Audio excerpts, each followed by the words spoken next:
Catching my eye from the very first moment I saw it, this is the striking Union Glashütte 1893 Johannes Dürrstein edition Power Reserve.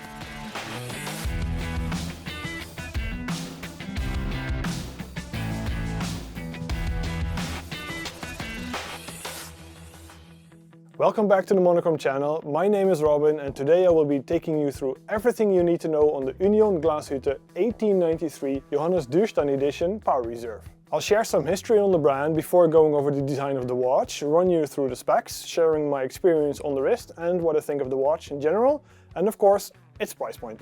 Union Glashütte is a brand owned by the Swatch group, but nestled in the watchmaking heart of Germany, Glashütte. The brand was founded in 1893 by Johannes Dürrstein, so you know where the name of the watch at least comes from. Despite being very successful for several decades, the company had to close its doors by 1933, and the UG brand was dormant until 1996, when Glashütte Original relaunched it as a subsidiary under the name of Union Uhrenfabrik GmbH.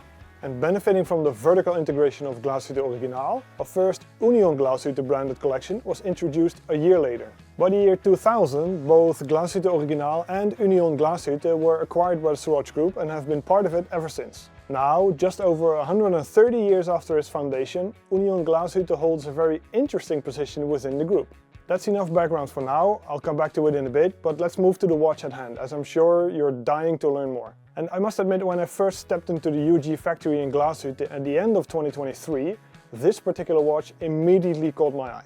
The mix of colors, the different shapes and the combination of textures really did it for me, so much so, I now own one. Anyway, time to discuss the details, and for me the magic lies in the dial, which has an almost FP Journe-esque design. And this comes from the milky-white outer ring with black printed numerals and minute track, combined with a grained blue-grey center section.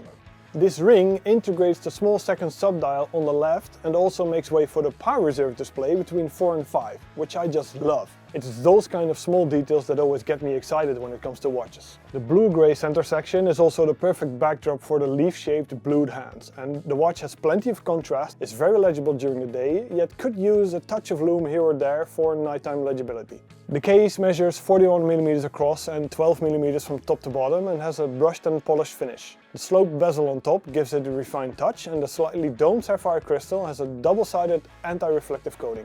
On the right, the knurled and signed crown is nice and flat, so it doesn't dig into your wrist one bit, but I didn't expect a water resistance of 100 meters, which is very pleasant. And it doesn't end there, as turning the watch over reveals the caliber UNG-56.S1, which is a heavily modified Valjoux 7750, which is now manually wound. This movement is developed together with ETA and exclusive to Union Glashütte. And if you look at it from the back, it follows the typical design code seen in watches from the Saxony area, for instance by the 3/4 plate and the broad Glashütte ribbing that it's finished with. It beats at a frequency of 28,800 beats per hour and has a healthy power reserve of 60 hours, indicated dial side of course. The handset SI medallion, which is visible on the balance cock, indicates the use of a silicone balance spring, which ups the movement's anti-magnetic properties. And on top of that, the movement is also fitted with the brand's own ratchet system, stop seconds mechanism and indexless regulation system, all contributing to the Glashütte requirements. Further details include blued screws and the polished crown and ratchet wheel, and of course the click spring, altogether finishing off the movement quite nicely. To be perfectly honest, this is one of those watches I fell for at first sight. Some watches grow on you, some win you over immediately, and this one did the latter big time. Sure, it might be too large for some, but to me it's never been an issue, and I do tend to look at watches 39mm and up anyway, so this one is a perfect fit for me. And for reference, my wrist is about 19 centimeters in circumference, but for those of the wrist below 17, it might be a bit of a challenging fit. Not impossible though, as it's down to personal preference of course.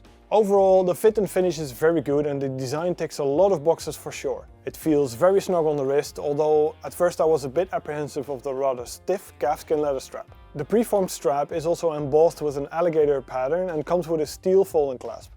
And I must admit that when I first wore it for a day, all doubt disappeared, as this is one very comfortable watch. But perhaps the best of all is the price. The UG 1893 Johannes Dürrstein edition Power Reserve, and yes, I know it's a very long name, but it retails for 2,680 euros, which makes it excellent and unexpected value for money to me. It buys you a watch that visually and mechanically punches well above its price point, and although there's a more classical style dial available as well, I do feel that this one is the absolute winner of the two. Let me know what you think of this watch in the comments down below, and if this is something you would wear, because I'd love to know. As ever, thanks for watching Monochrome Watches. Make sure to like this video if you've enjoyed it, do subscribe to the channel and you will not miss future videos. That's all for now.